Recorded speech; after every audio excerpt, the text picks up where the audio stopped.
Hello, everyone, and welcome back to the Roy English Podcast. I'm Roy.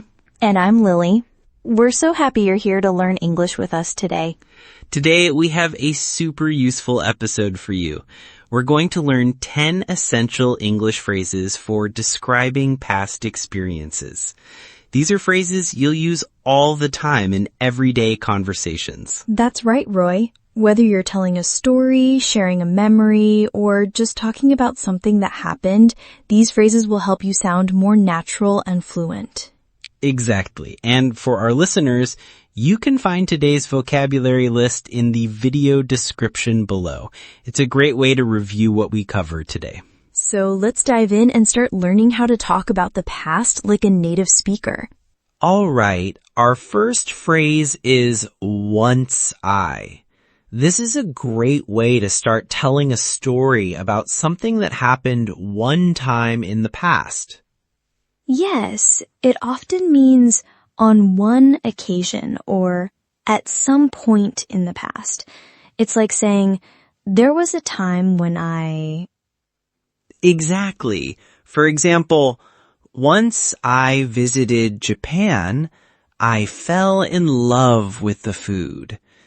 This means my first visit to Japan made me love the food immediately. That makes sense. It's like a turning point or a specific memorable event. The food in Japan is amazing, by the way. It is. Another way to use it is like this. Once I almost missed my flight because of traffic. This shows a specific past event that was a bit stressful. Oh no, that sounds like a common nightmare for travelers. So, once I helps us introduce a particular past event or experience. Next up, we have last time I. This phrase is used when you're talking about the most recent time you did something or something happened. It's pretty straightforward, right? It points to the most immediate past experience of a repeated action. You got it. For instance, last time I went camping, it rained all night. This means the most recent camping trip was rainy. A rainy camping trip isn't fun at all. I hope your next one is better. So, it's about the most recent instance. Exactly. And here's another example. Last time I saw him, he was much taller. This tells us the previous encounter was with a shorter person, implying he's grown since then. That's a good way to show how someone has changed over time. Last time I is perfect for recalling the most recent memory. Our third phrase is, I remember when. This one is fantastic for sharing specific memories or recalling details from the past. It really emphasizes that you have a clear memory of a past event or period of time. It brings a sense of nostalgia, too. Absolutely. Let's look at this. I remember when this park was just a field. This shows a change over time and that the speaker recalls the earlier state. That's a nice way to talk about how places change. It shows a personal connection to the history of a place. Right. Here's another example. I remember when we first met, you were wearing a blue shirt. This is a very specific and personal memory. Oh, that's so specific. It makes the memory very vivid. I remember when is great for painting a picture of the past. Moving on to I used to, this phrase is all about habits, routines, or states that were true in the past but are no longer true now. It's perfect for talking about things you don't do anymore or things that have changed. It always implies a difference between past and present. Exactly, like I used to play the piano every day when I was a child. This means I play daily in the past, but not anymore. That's a common experience. Many people have hobbies they used to do a lot. It highlights a discontinued habit. It does. And it's not just for people. We can use it for things too. This building used to be a library before it became a cafe. It describes a past function or state of an object. That's a great point. So used to can describe past conditions for both people and things. Very useful for talking about changes. Now we have, it happened to me. This phrase is used when you want to emphasize that you are personally involved in or affected by an event. Yes, it highlights your direct experience with something, often when it's unexpected or noteworthy. Precisely. For example, a strange thing happened to me on my way home yesterday. You're the one who experienced the strange event. Oh, that definitely makes me want to hear the rest of the story. It sets up a personal anecdote. It does. And it can also be used to show empathy or relate to someone else's story. I understand. Something similar happened to me last year. Here you're sharing a similar personal experience. That's a great way to connect with others and show you relate. It happened to me is super useful for sharing personal stories and experiences. Our sixth phrase is back in. This phrase is excellent for setting a time frame or referring to a specific period in the past. It's like saying during the time of or returning to that period. It helps contextualize your story. Exactly. Like back in the 90s, phones were very different. This sets the stage by telling us which decade you're talking about. Oh, absolutely. Phones have changed so much since then. It's a great way to bring up a general past era. Right. And it can also refer to a specific phase of your life. Back in high school, I was very shy. This describes your personality during that particular life stage. That's a perfect example of using it for personal history. So back in helps us locate our memories in a specific past time. Up next is the other day. This phrase is used to talk about something that happened a few days ago, but you don't need to specify the exact day. It's perfect for recent, casual past events. It implies not long ago or recently. That's right.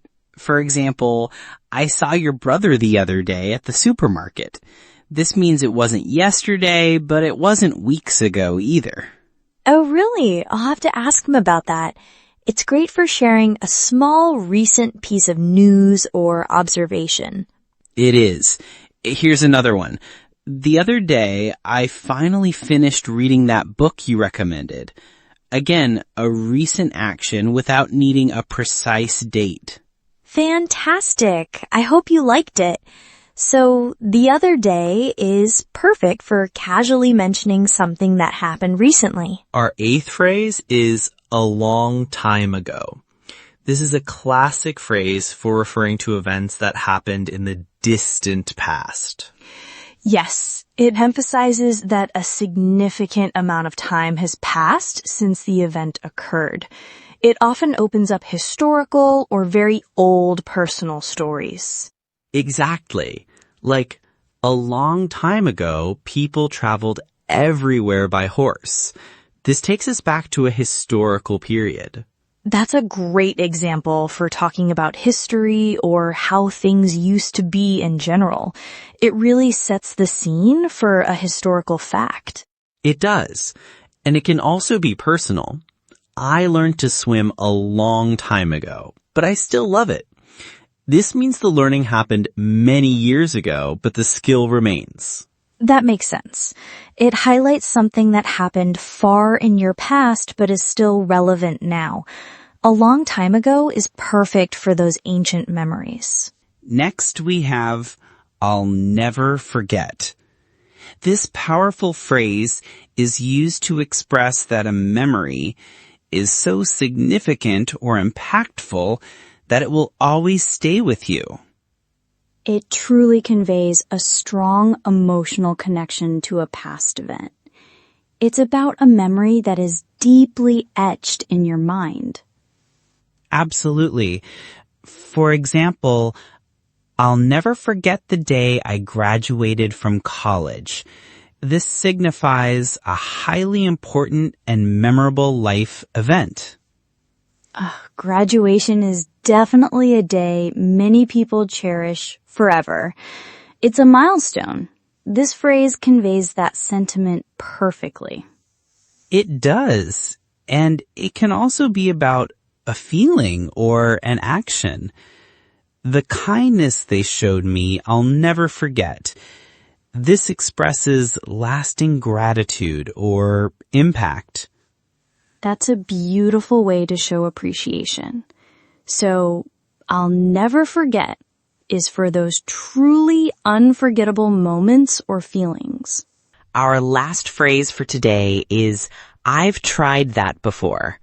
This is very common for sharing past experiences related to trying something new.